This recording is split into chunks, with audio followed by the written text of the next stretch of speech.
Hi, I'm Patricia Grabarek. And I'm Katina Sawyer, and welcome to the Worker Being Podcast. So today we are so excited to be joined by the author and the illustrator of My Mommy is an Organizational Psychologist. It's a really great book we'll talk all about. So first, let me introduce who these two individuals are. We've got Sevelyn Crosby. She's the author of the book, and she's a PhD student at Claremont Graduate University. She loves sharing her passion for organizational psychology through her work as a consultant and professor. And she's particularly passionate about topics like organizational development and change, proactive behavior, leadership, and training. And then we also have Blake Beckman on the phone, and he is the illustrator of the book. He is also a PhD student in evaluation and applied research methods. He is interested in systems thinking and applying systems concepts to help understand how organizations and programs can be improved. In his late teens and early 20s, he was a touring musician, super cool, for various hard rock bands and has been making art since before he could remember. So thank you so much to both of you for being here today. Thank you. Thank you so much for having us.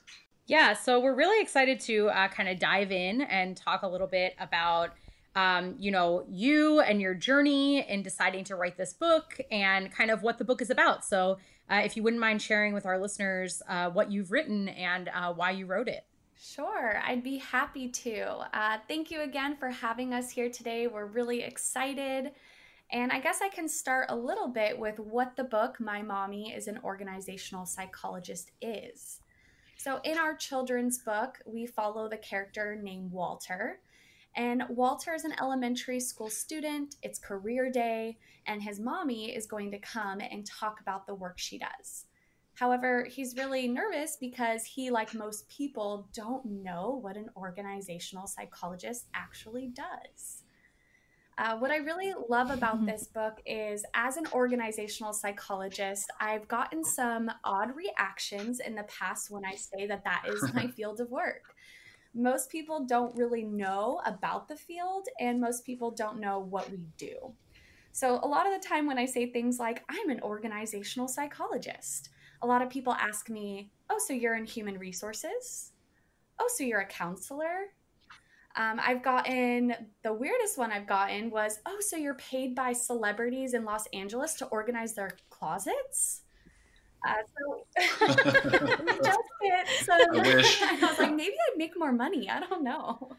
But we get some odd reactions. And I think that that's kind of what inspired this idea.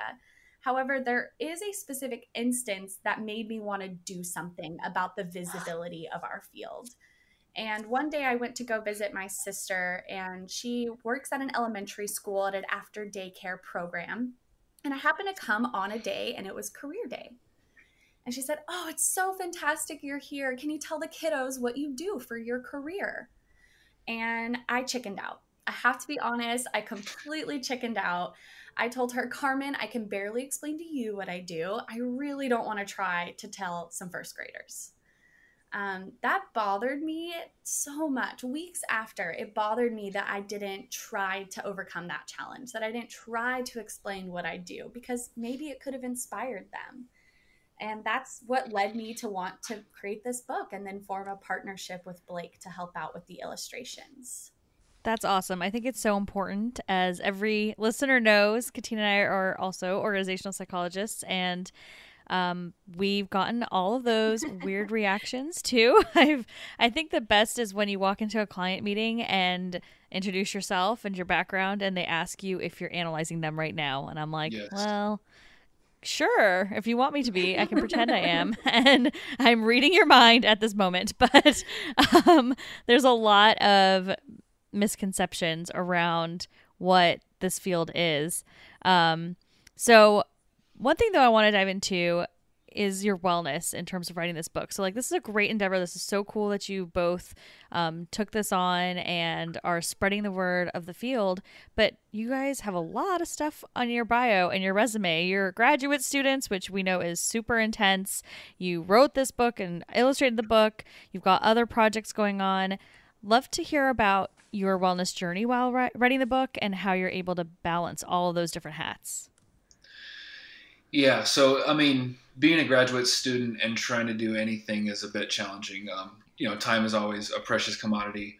I think it worked out it worked out because the book sort of has progressed in phases where I was much more involved in the first part of it. So it was about a year and a half ago. And I just happened to be coming off of a project about the time that Sev contacted me. So it was, keeping time open, keeping about a day a week open to work on it specifically.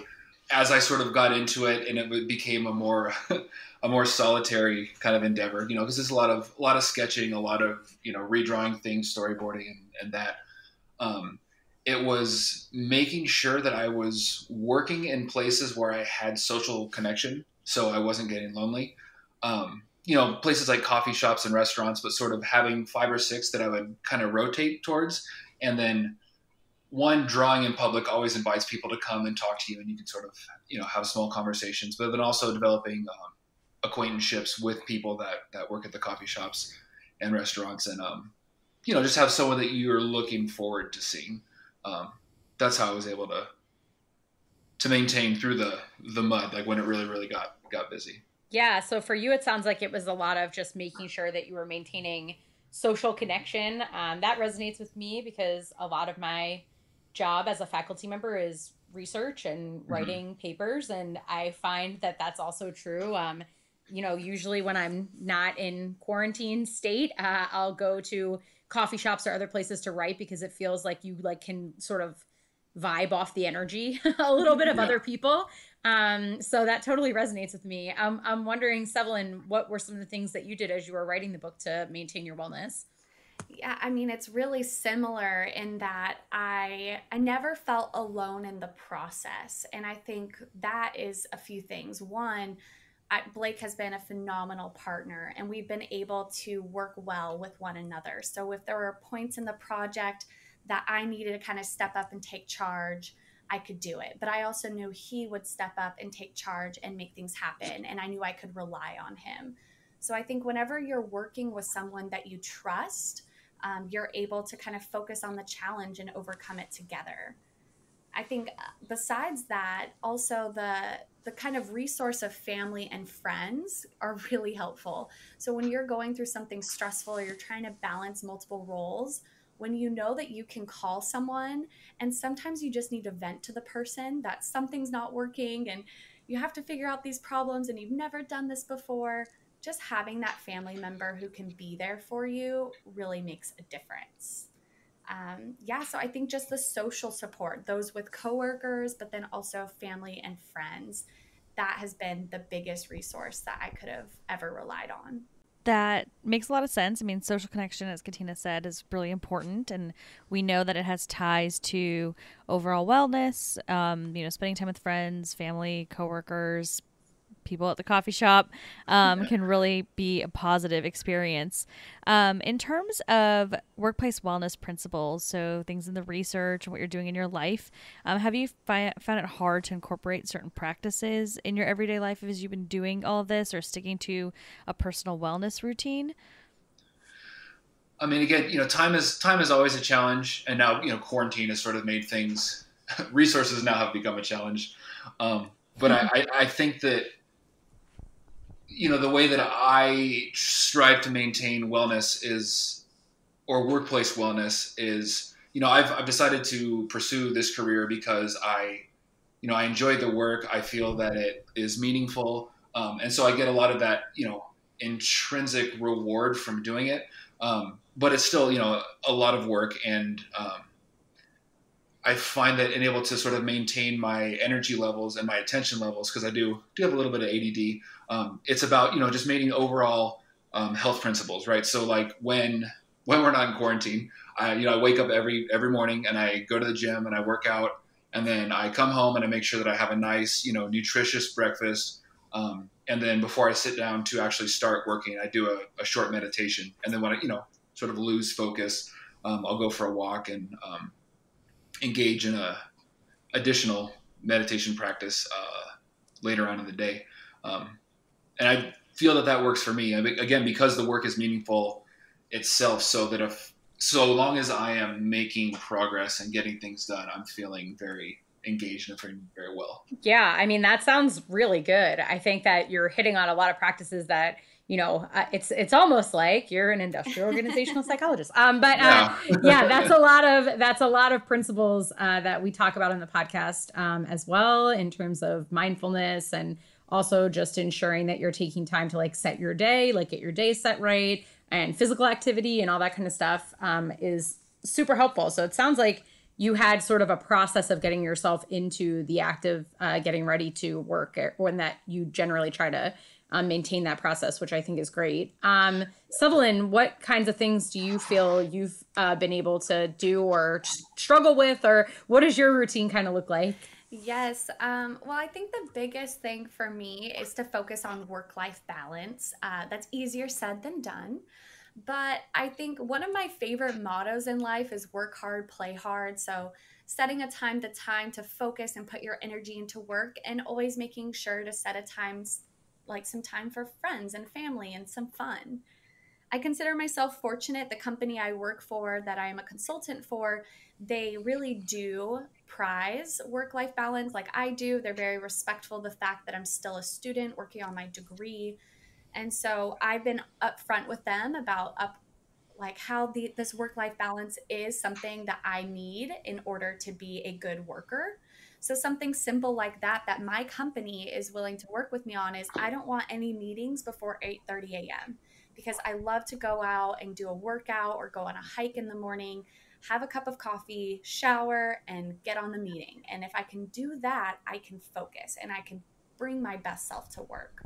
So I think companies that are willing to be flexible and see their employees as unique people with unique issues or unique challenges they're facing, just unique needs in general, they're going to be more supportive of the well-being of their people. And I consider myself fortunate to have a company that's willing to work with me in my hours that I want to be at work. Yeah. I think what I'd add to that too is like, maybe this comes from a position of privilege, but like being very clear about when, like treating your personal time as a non-negotiable. I know that, it's really, really easy to prioritize, what our boss says or making money. And it is important. But our well-being and our mental health is important too. And I think that sometimes you sort of lose sight of that, and you have to remind yourself, and you have to set boundaries around that time and just treat it like it's something that has to be done, just the same as paying your bills. Mm-hmm. Well said. Yeah, completely agree. I think it's really important too, as you mentioned, coming from a place of privilege and, having a great company to work for. I think that's important, and obviously something that we advocate for is, leaders taking this on to make workplace wellness an initiative and a priority with an organization so that people can have the opportunities that you're so lucky to have. And, Katina and I also are so lucky to have. In terms of the things that you've learned, though, through your wellness journey, and I know obviously that appreciation for the situation you're in, is there anything that you could recommend to our listeners that you learned maybe the hard way, or that you think that could apply to anyone in any situation, that they can start to impact their own wellness regardless of whether they're as lucky as all of us are? Yeah, I think something that applies to all work situations or all life situations is, beginning with the end in mind, having a clear idea and really sitting down and thinking about, what is the goal here? What am I trying to accomplish? And then structuring your activities towards working towards that goal. Because I think it's so often we get work and we just do work, and there's that sense that like doing things is productive, and it make you feel productive, but it may not be productive if it's not sort of working towards a common end. So I think that, when we started this project, Seth had a very clear idea of what she was looking for, and I was able to sort of extrapolate from that and come up with like, this was creating these illustrations like a 4-stage process. So given the number of pages and given the number of processes, I was able to kind of create a map, and we could share and we could look at how we were making progress as we went along, so that we were both aware of how the book was progressing, and also how it also helped us kind of stay inspired. You know what I mean? It's like, oh yeah, look at how much we've done already, or look at how much more there is to do. And it also, it helped us refine our goals and set more realistic goals, and like being open to a change in your goal is also important as well, because sometimes reality doesn't fit your goals. So I think obviously having goals and working towards them, but then maintaining the flexibility and the reality that goals and plans don't always align with reality. Yeah. And yeah, if I could add on to that, I think something that I've had to learn the hard way is it is not a weakness to ask for help. So I think that we have a misconception that we have to be good at everything. We have to know how to do everything to be respected or be taken seriously. And I actually think it is a huge strength to stop and ask for help when you realize that you actually need it. I've never written a children's book before. I've never published a book before. I've never bought a copyright or an ISBN number. I've never built a website before. And so I had to realize that I needed to build a network. I needed to bring a team together because that isn't something I can take on all alone. And it is something I've struggled with, to be able to realize that it's a strength to ask for help and not pretend like you can do it all by yourself. Yeah, I think that's super important to recognize. And I think, in being able to realize the full vision, but also be able to recognize what you need to delegate. And also, as Blake mentioned, be able to keep, your inspiration and passion alive along the way. So there's the technical part, and then there's also the, more artistic part of it. It sounds like you did a really good job of managing those things and still maintaining your sanity, which is good. So related to that, because, it's clear that you had and continue to have a lot of passion for your book. Why do you see your book as being important, and what's the specific impact that you're trying to make by putting this work out into the world? Well, I think, as Seb talked about, just having a tool for practitioners to be able to talk about what we do in simple terms, and even if they would choose different terms or talk about different parts of the field, because we only, I shouldn't say only, but we touch on 5 areas of organizational psych, and there's many. Just having that, I think, is valuable in itself. But in a broader sense, I think sensitizing people or making them aware that, and especially children, that there are people out there whose jobs it is to make work better and to make the quality of our lives better. And the more aware we are of those resources, the more we're going to start asking for and expecting those resources. And not only does that create jobs for consultants, but it also makes the quality of everybody's life better. And that's the great social program we got going on right now. So I think that's a worthy cause. One statistic I heard when I first started getting into the field that I found so surprising, and it really drives me, is that we spend majority of our waking hours doing work. So for me, I thought, if people spend majority of their waking hours at work or doing work, as organizational psychologists, we have the ability to meaningfully impact people's lives. And I think that a lot of people don't know about the field. Visibility is an issue. And this is just one way that Blake and I are trying to tackle that issue and just get the name out there and start gaining more awareness about the positive work that we can actually do. I don't mean to slander any academic work or any journal articles here, but someone can write a journal article about the importance of this, and it is important, and it's important for that community to understand it.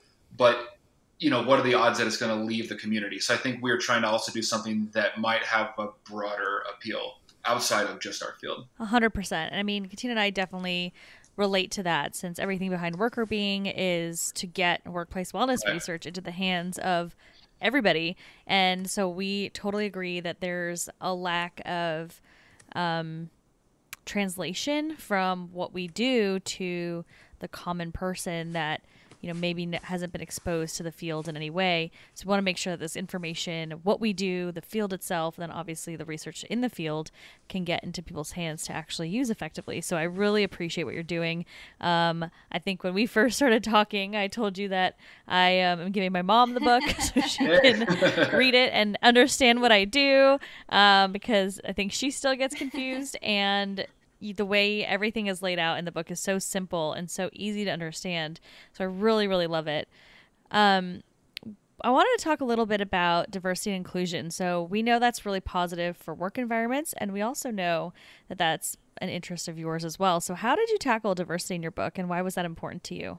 Yes, a phenomenal question. This topic is so important for work, and it's certainly a value that both Blake and I hold. When I first started brainstorming this book idea, and I had a couple initial conversations with Blake, one of the things I said is I wanted to represent diversity in the book, and in a few ways. And during our phone call, he said, absolutely, that's a must. We'll make it happen. And that made me gain more confidence. Like, this is going to be a good partnership. He's the perfect person to do this with. And I think diversity for us meant a few things. So it was really important for us to represent people from different racial and cultural backgrounds. We also wanted to break some gender stereotypes. So in our book, we have the dad of the main character, Walter, in the kitchen cooking breakfast. And the person going to school and talking about their career is the mom. And so we try to just break some mini stereotypes like that. Another one we have in there is that when we talk about a fire person, we have a woman that's in the profession, and she's actually the leader of the group in the book. And so I think we have this stereotype of a fireman, not always a firewoman or fire person. So we wanted to break some of those stereotypes. Another one that was really, really meaningful to me is diversity in family structure. So not everybody has mommies and daddies. And in fact, I was raised primarily by my grandfather. So it was really important that although the main character does have a mommy and daddy, the other students in the group whose parents are represented are some uncles, a grandfather, and of course, some moms and dads. So it was really important that we just break some stereotypes and make sure to involve that and include that in our book. Yeah, and I mean, like, the importance of that is that, you know, I want any kid who picks up the book to be able to read it and to be able to see themselves as belonging there. And I think also, and I always get so uncomfortable talking about race because I'm white and because I'm a guy and because I'm straight and I'm tall and, you know, all those things that make life, I think, a little bit easier. You know, change is something. Attitude change is something that is slow and it happens over time. But, you know, attitudes are formed by the media that we consume. And so thinking about, you know, as a creative person and as people that create media, you know, we wanted to create something that represented the world, maybe not as it is, but the world as we think it should be, and hopefully inspiring people and kind of nudging those attitudes a little bit closer. Yeah, I love that idea. And I think it's really awesome that you took the time to think that through and to ensure that, as you said, anybody who picked it up could see themselves in it. I think that that's a really great focus, especially with kids. You know, most of my research surrounds diversity and inclusion. So that's something I'm really passionate about. And, you know, a lot of our stereotypes form when we're young. So anything that you can do to sort of combat those stereotypes is great. So I'm really happy, and I know Patricia's really happy that you wrote this book, and that you wrote it in the way that you did and illustrated it in the way that you did. Is there anything else that you think that our listeners should know about you or the book before we turn it over into our final fun question for you? That's a good question. I mean, I think the part that's really important for us is this is a children's book, but we fully intend for it to be for audience of all ages. So I love that you say you're going to give it to my mom. I've given one to my grandma. I've given one to my best friend. Everybody needs to know what we do because we have the potential to impact their work and the life that they live. And so it is a children's book, but I want everyone to read it. And I mean, the illustrations are not unengaging as well. So I think there's it's got an aesthetic quality too that I think people would appreciate. Yes. I definitely agree with that. I love the illustrations, and the story is just such a great book. So we're really excited. We'll obviously link to that for all of our listeners if you want to check it out. But our final fun question. So I'm going to ask both of you to answer this. What was your favorite book growing up? So I was a dark little kid. I really liked it was a three book series called Scary Stories to Tell in the Dark. It's by Alvin Schwartz, and Stephen Gamble was the illustrator. Yes, Do you remember that. those? Mhm. I had it. Super creepy, like really scary, creepy, dark pen and ink and watercolor pictures. And I actually think it got banned in a number of places because it was, it's a story that just tells a lot of folk ghost stories, but the illustrations were just so good and so scary that I think it was a lot for a lot of kids, but perfect for me. So that was probably my favorite children's book. Yeah. I also liked it, Blake, so don't feel weird. I had it. I liked it. And in some ways it did like terrify me a little bit, but I also kind of enjoyed it. But yeah, I agree. That's a good one. Yeah, my favorite children's book, I think, is a book called The Giving Tree by Shel Silverstein. So if you're not familiar with the book, it follows a young boy who eventually becomes an elderly man and a tree.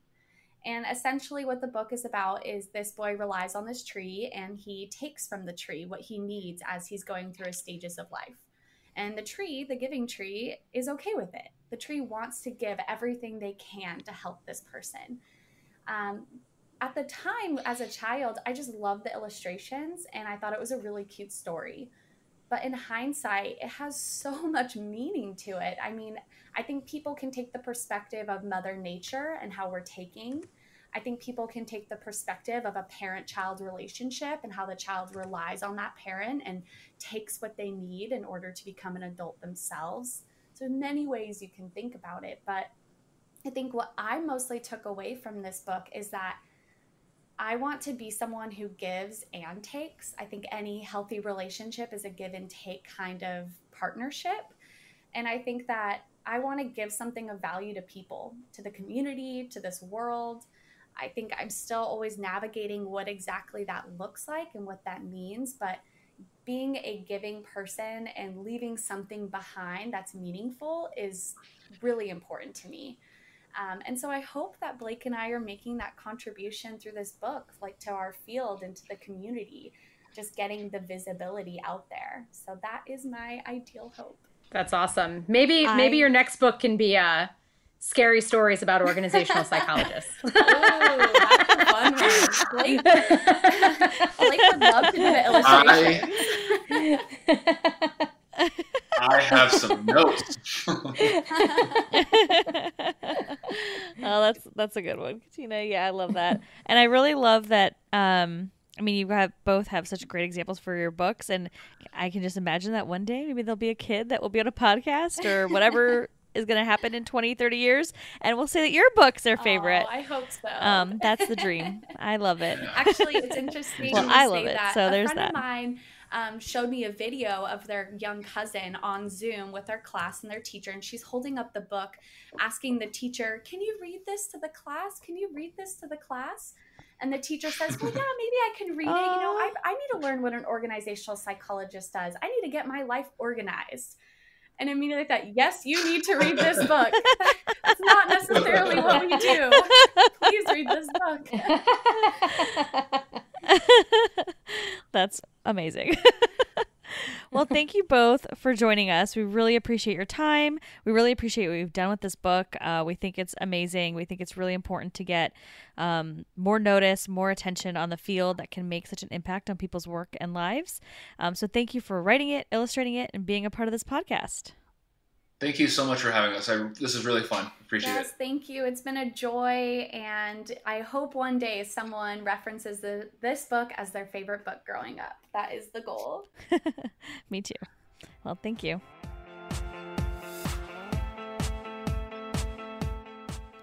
Thank you so much to Blake and Sevelin for joining us today. We thought they had great content to share with us. We're super excited about their book. If you couldn't tell, we really, really, truly are excited about the book.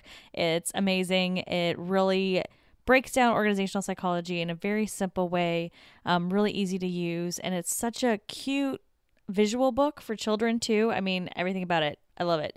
Anyways, there's links to them in our show notes. If you want to find more about their book, you can go to mymommyisanorganizationalpsychologist.com.